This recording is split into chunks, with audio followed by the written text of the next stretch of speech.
श्री सुखदेव मुनि परीक्षित जी को सागर चरित्र सुनाते हैं और कहते हैं, परीक्षित राजा सागर की दो पत्नी थी, सुमति केशरी।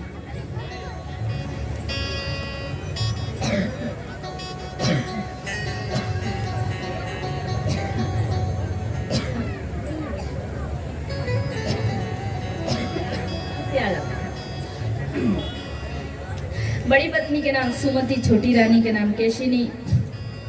राजा ने अश्वमेध यज्ञ किया। उस यज्ञ से इंद्र को ईर्ष्या हुआ। इंद्र ने यज्ञ की घोड़ा चोरी करके रख दिया। घोड़ा पुत्र को मिला, वो भी कपिल भगवान की आश्रम में। सगर जी के सारे पुत्र ने जब कपिल भगवान की निंदा की तो उसी निंदा से वे जलकर भस्म हो गए। अब छोटी रानी के पुत्र का नाम था असमंजस और उनके पुत्र का नाम था अंशुमान। उन्होंने कपिल भगवान के चरणों में प्रणाम किया। कपिल भगवान ने कहा, बस ये तुम्हारे दादा की यज्ञ की घोड़ा है, तुम इसे ले जाओ और यज्ञ को पूर्ण करो। और तुम्हारे जो चाचा है, 60,000 चाचा मारे गए, इन सब के उद्धार के लिए धरती पर विष्णुपदी गंगा की आवश्यकता है। तो उसी समय श्री अंशुमान जी घर गए, घोड़ा लेकर यज्ञ को पूर्ण किए और अपने वंशज की मुक्ति के लिए, कल्याण के लिए तप वन में तप करने के लिए चले गए। पूरे जीवन तपस्या करते हुए निकल गए। इनकी तपस्या पूर्ण नहीं हो पाया। इनके पुत्र थे दिलीप जी महाराज, और दिलीप जी ने भी कठोर तपस्या की, किंतु आधे में बीमार पड़ गए, तपस्या छूट गई।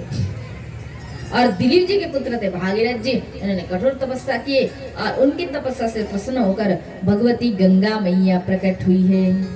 बोलिए गंगा मैया की जय। जय जय श्री राधेश्याम। श्री गंगा मैया ने कहा है, वत्स में तुम्हारे तपस्या का प्रश्न है, तुम मुझसे वर मांगो। तो भागीरथ जी ने कहा, मैया मैं आपको धरती पर लाना चाहता हूँ। माँ गंगा ने कहा, मैं आना तो चाहती हूँ पर मेरी भी दो शर्त है। क्या शर्त है? पहली शर्त यही है कि मैं धरती पे जाऊंगी तो धरती मेरे वेग को सहन नहीं कर पाएगी, और दूसरी भी मेरी कारण यही है, शर्त यही है कि लोग मनुष्य पाप करके मेरे ऊपर पाप धोएंगे, परंतु मैं कहाँ पर धोऊंगा। तब श्री भागीरथ जी ने कहा, मैया अवश्य। संसार में कलयुग में मनुष्य, देखो गंगा स्नान में कितना भीड़ है, जाकर देखो आप लोग। हरिद्वार में पैर रखने की जगह नहीं, हम लोग जाते हैं बीच बीच में। हमारे वृंदावन से तो पास है, बहुत भीड़, ऐसा कोई दिन नहीं जा भीड़ नहीं। लोगों को होड़ रहता है गंगा में डुबकी लगाना, अरे यही सोचते हैं जहाँ कमाए यहाँ छोड़ जाए। मतलब गंगा मैया ने भी सोची अपना बात भी क्लियर करके जाऊं, क्योंकि वहां जाने से फिर झमेला में फंस जाऊंगी मैं। इन लोगों का कौन किसका पाप लेना चाहते हैं दुनिया में, ये नहीं और उल्टा भोगेंगे। तो भागीरथ जी ने कहा, मैया चिंता मत करे, ये वाला कूलर थोड़ा बंद कर दीजिए, मेरे गले में ना ठंड लग गया। हाँ बंद कर दीजिए, जब जरूरत होगा बोल देंगे, आज के लिए तो जरूरत है ही नहीं मुझे। तो भागीरथ जी ने कहा, मैया संसार के मनुष्य अवश्य पाप अधर्म करके आपके ऊपर पाप धोंगे, क्योंकि कलिकाल में ये होगा ना, भगवान लोग जानते हैं। हम लोग मनुष्य भूत भविष्य नहीं जानते, तो भगवान के लिए तो नॉर्मल बात है। भागीरथ जी ने कहा, साधो नियासिन संता ब्रह्मनिष्ठ लोको पावना हरन्ते अंते संगात तेईस पवस्ते हगविधरि। करोड़ों लोग जाएंगे तुम पे पाप धोने के लिए माता, किंतु ब्रह्मनिष्ठ जो भगवान के भक्त है ये तुम पे पाप बढ़ाएंगे नहीं, अपितु लोगों के लगे हुए पाप को भस्म कर देंगे। क्योंकि जब एक साधु, साधारण मनुष्य भी गंगा में स्नान करते हैं, एक साधु भी स्नान करते हैं। साधारण मनुष्य अपना पाप डाल के आते हैं और साधु करोड़ों लोगों की लगे हुए गंगा पे पाप को नष्ट करने के लिए जाते। बोले एक बार राधे, जोर से बोलना पड़ेगा, ऐसे नहीं। और एक बार,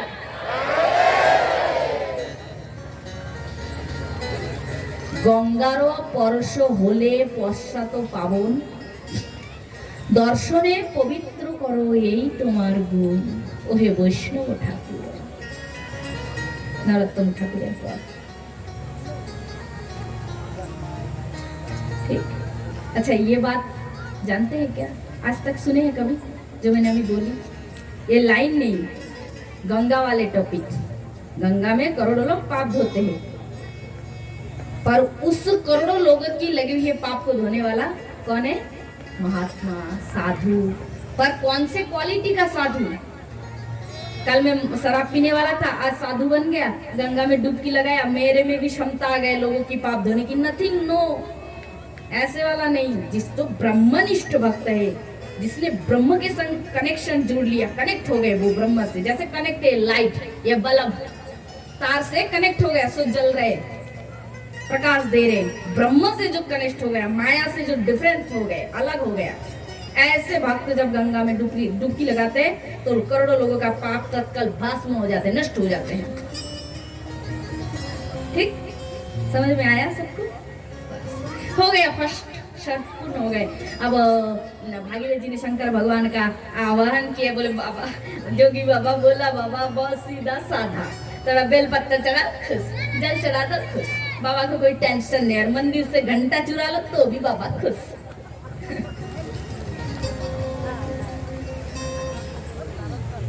तो बाबा ने कहा क्या बात है? बोले यही मैटर है, आपको धारण करना है गंगा जी के बेग को। ठीक है, ये कोई नॉर्मल बात है। जैसे हम छोटे बच्चे खेलते खेलते पत्ता को सिर पे रख ले, हैं, कोई खिलौना को रख ले तो कोई तकलीफ नहीं, वैसे भगवान के लिए है। प्रभु राजी हो गए गंगा मैया को। जैसे भागीरथ जी ने ब्रह्मा जी से प्रार्थना की, ब्रह्मा जी ने अपने कमंडल से छोड़ दिया, क्योंकि गंगा जी कहाँ थी? ब्रह्मा जी के कमंडल के अंदर।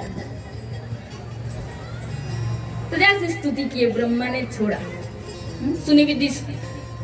सुनी विधि विनाया,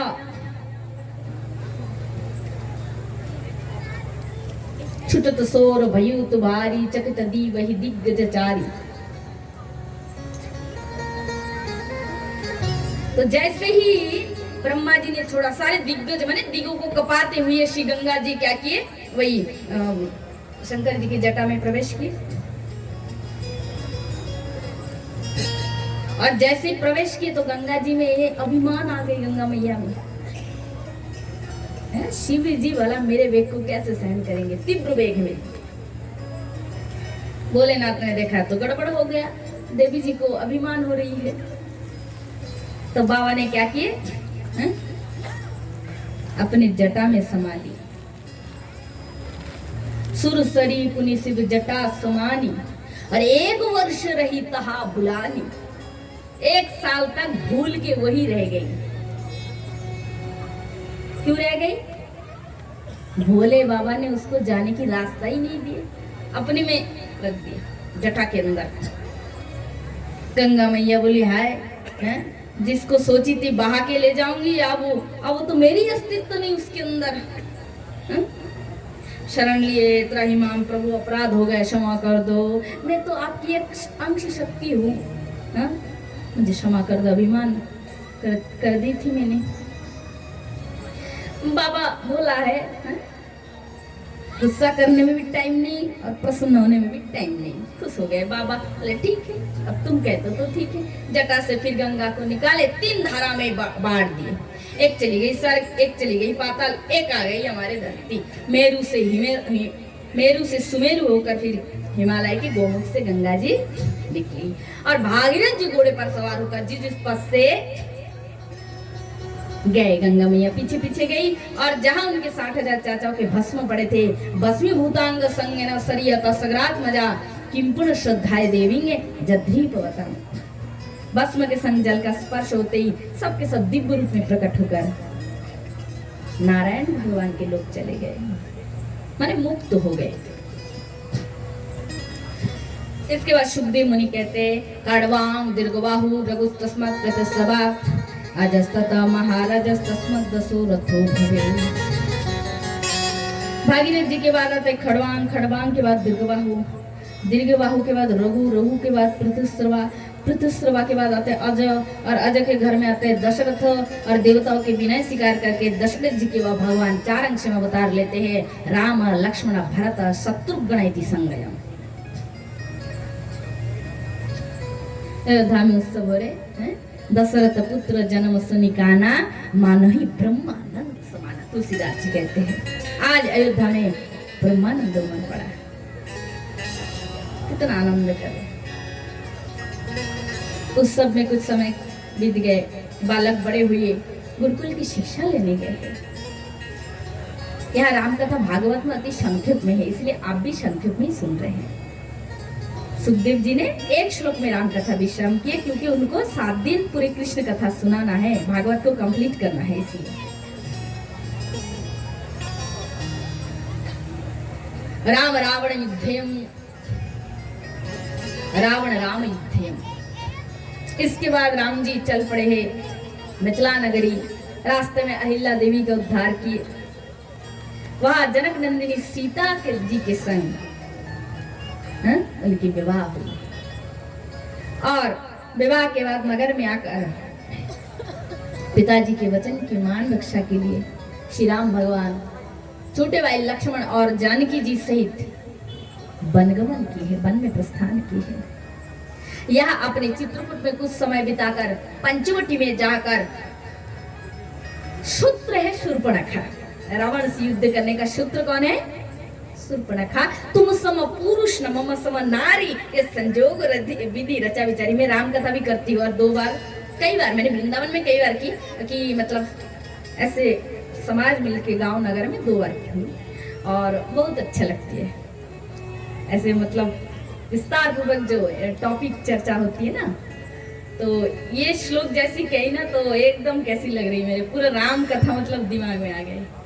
बहुत आनंद मिलता है, बहुत खुशी मिलती है मुझे राम कथा कहने में। भागवत तो मेरे प्रिय है ही, दोनों ही समान है। कृष्ण राम दो एक है, अंतर नहीं निमेश, इन्हीं के नयन गंभीर है, उन्हीं के चपल विशेष, यही तो खेल है। तो अब महाराज क्या हो गया, चल पड़े बन। एक राम जी के भजन हो जाए ना, राम जी की लीला में थोड़ा सा राम में डूब जाएगा ना।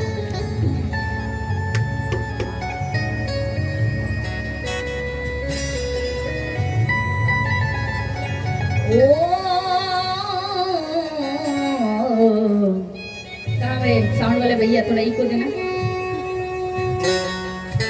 विधिना तेरी लेख किसी समझ न आते हैं, जन जन के प्रिय राम लखन सिया बन को जाते हैं। विधना तेरी लेख किसी समझ न आते हैं, जन जन के प्रिय राम लखन सिया बन को जाते हैं। विधि ना तेरी लेख किसी समझ न आते हैं। हरि हरि हरि बोल। अरे ताली तो बजाए, अभी तो लगेगा आपको भी आनंद आ रहा है। राम लखन सिया बन को जाते हैं। विधि ना तेरी लेख किसी समझ न आते हैं।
कभी राम जी की हृदय की पीड़ा को कभी अंतर से अनुभव किए? अगर राम के फूलों से भी जो कोमल, फूल कितना कोमल होते हैं, ये फूल कितना कमल होते हैं, एक बार फील कीजिए, अनुभव कीजिए, इस कोमल फूल से भी कोमल है राम के चरण। ओही मेरे राम, बन के पथ काटे कंकुर से भरे चलते हैं, सूर्य की अकट ताप को सहन करते हैं, और रात में पेड़ों के नीचे सोते हैं, भूमि पर वो भी। अगर राम के हृदय के अंतर की उस भाव को सीता राम लक्ष्मण कैसे बन चले जाते हैं, और पथ पथ राह राह चलते हुए राम, ब्रह्म साक्षात ब्रह्म किस प्रकार धरती के मानव के जैसे बनकर मानव लीला करते हैं, और उस कष्ट को सहते हैं, और मुस्कुराते हैं और हंसते हैं। अनुभव करना चाहते हैं तो सहज में बता देती हूँ, उपाय बड़ा सुंदर है। क्योंकि मैंने भी बहुत इस चीज को अनुभव की, बहुत शांति, अगाध शांति। क्या आजकल तो सबके पास फोन है, मोबाइल है कि नहीं, तो उसमें रामानंद सागर का रामायण अपलोड करोगे, और ऐसा नहीं कि डायरेक्ट रावण वाला युद्ध, लड़ाई झगड़ा वाला नहीं, शुरू से प्रथम से बाल्य से लीला करते करते एक एक करके दर्शन करोगे। हर एक चीजों में वो प्रेम, रस, भाव, वेदना भरे हैं। क्योंकि डायरेक्ट आप रामायण पढ़ के वो चीज अनुभव करोगे, वो संभव नहीं है, सबसे संभव नहीं है। हो सकता है नहीं, संभव नहीं होगा, क्योंकि शास्त्र ग्रंथ पढ़ के उससे रस लेना कठिन है। इसलिए रामानंद सागर का रामायण देखो, रामानंद सागर का श्री कृष्ण का गीता ज्ञान विशेष रूप में देखो, बार बार सुनो और बार बार देखो, सब हो जाएगा। बहुत कल्याणकारी है, क्योंकि भागवत तो डेली सुनना नहीं हो पाता है ना। फ्री टाइम में उसी चीजों को देखो, बकवास चीजों को देख के क्या होगा, फालतू समय नष्ट। अच्छी चीजों का व्यूज कम है, अच्छी चीजों का व्यूज कम। किसने मारा, खून किया, देखो हैं, वो नियम, लाखों व्यूज। माने लोगों का बुरे चीजों में अट्रैक्शन ज्यादा है, किंतु ऐसा नहीं। हृदय को राममय कृष्णमय बनाओ, कितना सुख है।